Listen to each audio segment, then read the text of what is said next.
mahasiswa Akademi Kebidanan Singkawang. Di sini saya akan melakukan wawancara dengan Bapak siapa?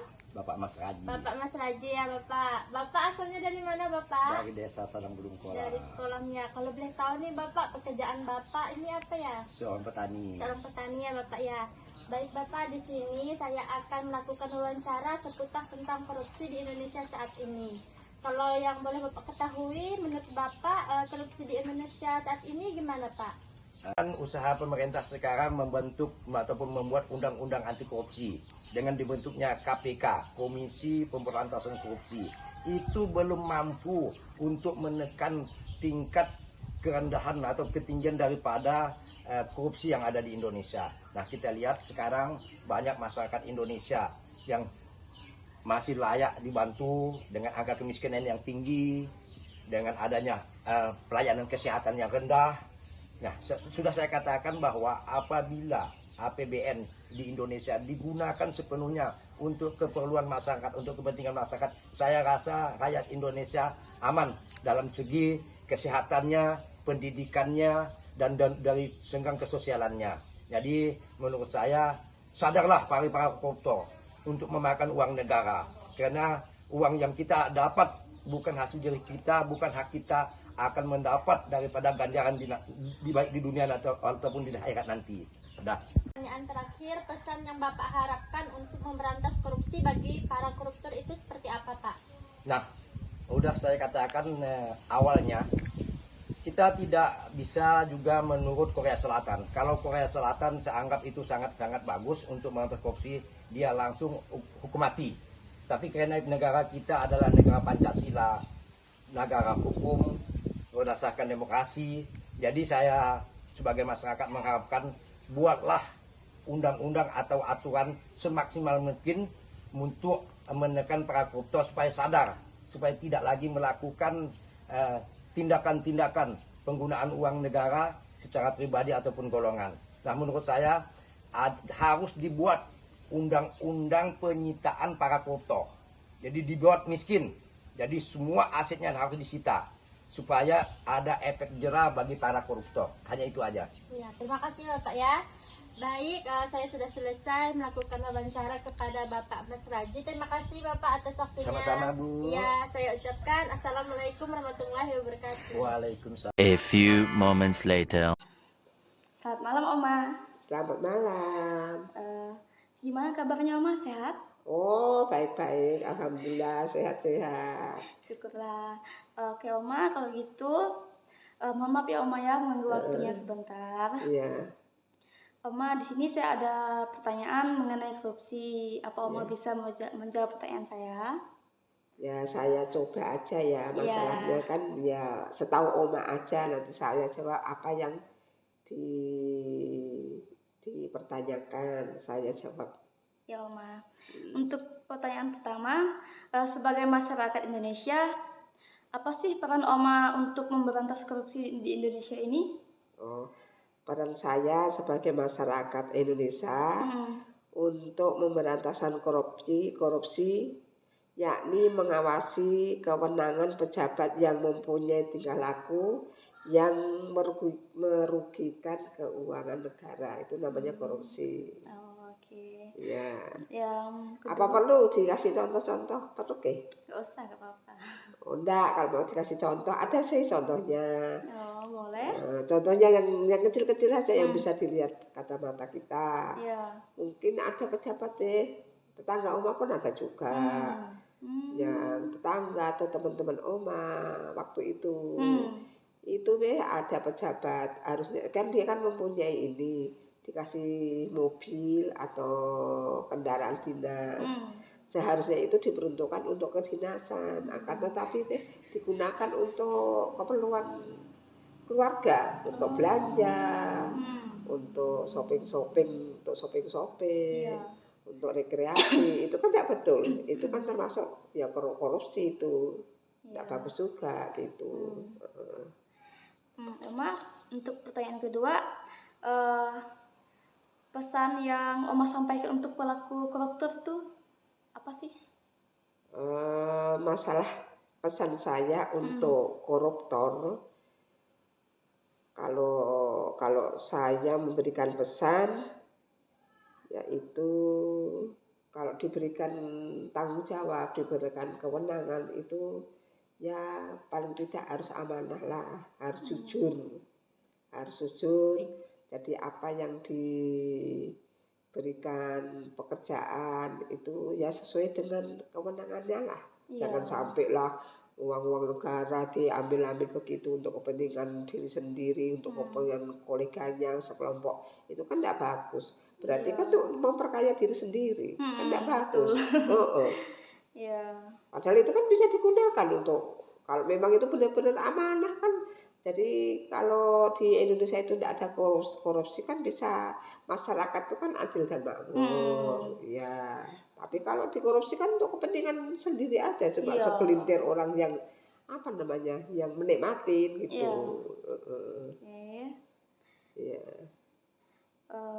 Pertanyaan ketiga, menurut Oma, apa yang Oma ketahui tentang korupsi di Indonesia ini? Yang Oma ketahui tentang korupsi di Indonesia, ya memang ada sih. Ya setahu Oma ya, yang korupsi yang pernah saya lihat, contohnya kalau ada pelatihan. Masa pelatihan harusnya 5 hari, pelaksanaan 5 hari. Dan dipadat sampai 4 hari. Itu kan sudah 1 hari. Itu kan sudah menyalahin aturan. Itu kan tidak boleh juga. Itu kan sudah merugikan uang negara juga. Itu tidak boleh itu. Cocok nggak kira-kira? Cocok. Ada lagi Oma? Ada lagi tanggapannya tentang korupsi? Kalau saya sih, tanggapan saya sih memang korupsi itu perlu diberantas. Perlu diberantas. Ya kalau sudah sudah tidak ada KKN itu kan, kita kan negara Indonesia kan negara supaya masyarakat tuh bisa menikmati kesejahteraan, hasil pembangunan harus dinikmati semua masyarakat Indonesia. Kita kan tanah loh jinawi, sampai ada kemiskinan sebetulnya kan tidak diperlukan kan. Kalau tidak ada korupsi otomatis kan pemerataan pembangunan. Untuk pertanyaan terakhir nih Oma. Apa itu? Bagaimana sih tanggapan Oma tentang hukuman yang berlaku di Indonesia ini bagi pelaku koruptor? Ya kalau bagi koruptor tuh ya harus ditindak lah. Harus itu si Vita harus ditindak sesuai dengan kesalahannya lah. Supaya apa? Supaya koruptor itu jerah gitu. Dia nanti tidak mengulangi perbuatan yang merugikan negara, uang negara. Ada lagi Oma? Mungkin itu aja kali ya. Itu aja. Masih kurang ya kira-kira? Udah sih. Udah cukup? Iya, udah cukup. Udah cukup? Ya udah. Makasih ya Oma ya udah menjawab pertanyaan dari saya. Mohon maaf waktunya malam ini ya Oma ya. Oh iya, enggak apa-apa. Saya pun ya minta maaf kalau mungkin kalau mungkin jawaban Oma tidak sesuai dengan harapannya. Iya, enggak apa-apa. Itu kan menurut pendapat Oma. Ya. Makasih Oma. Ya, sama. A few moments later. Sebelumnya, sebagai Allah, saya mahasiswa dari kampus akademik Darat. Saya mengikuti untuk mewawancarai Abang mengenai korupsi di Indonesia. Sebelumnya ini dengan Abang siapa namanya dan pekerjaannya apa ya? Saya juga sebagai mahasiswa UNPAD, jadi saya juga sebagai lagi lah bukan saya Jaga warung ya. jualan. Saya langsung saja ya sama pertanyaannya. Sebagai masyarakat di Indonesia, apa peran Anda untuk memberantas korupsi di Indonesia? Untuk sebagai masyarakat di Indonesia, paling saya hanya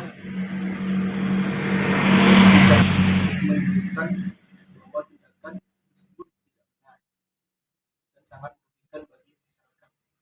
Hanya dan sebagai masyarakat biasa ini, paling saya hanya bisa melaporkan suatu tindak pidana tersebut kepada pihak-pihak yang berwenang di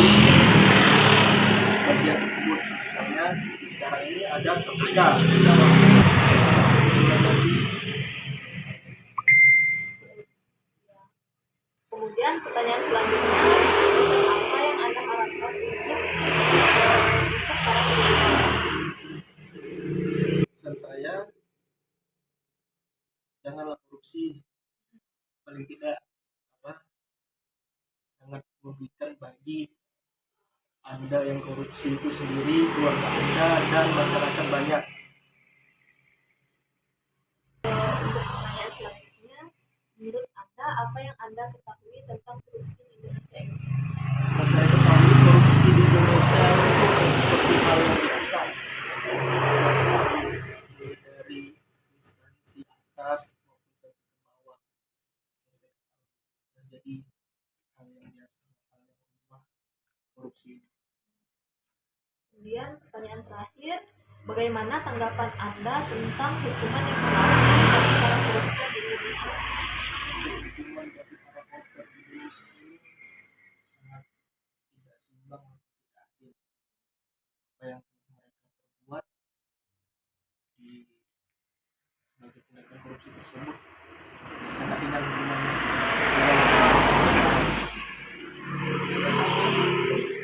Itu aja ya. Terima kasih banyak ya sudah berpartisipasi. A few moments later. Assalamualaikum warahmatullahi wabarakatuh. Sebelumnya perkenalkan nama saya Nur Sabil dengan NIM 2111096. Untuk Bapak dipersilakan perkenalkan diri. Bismillahirrahmanirrahim. Assalamualaikum warahmatullahi wabarakatuh. Nama Budi, pekerjaan sebagai guru. Baik Pak, di sini saya akan menanyakan tentang anti korupsi. Menurut Bapak, di sini kan saya ada menanyakan beberapa hal untuk menanyakan tentang anti korupsi yang ada di Indonesia. Yang pertama pertanyaannya adalah, menurut Bapak apa yang Bapak ketahui tentang korupsi di Indonesia saat ini? Korupsi itu adalah perbuatan yang jelas-jelas melanggar hukum ya. Kalau kita melihat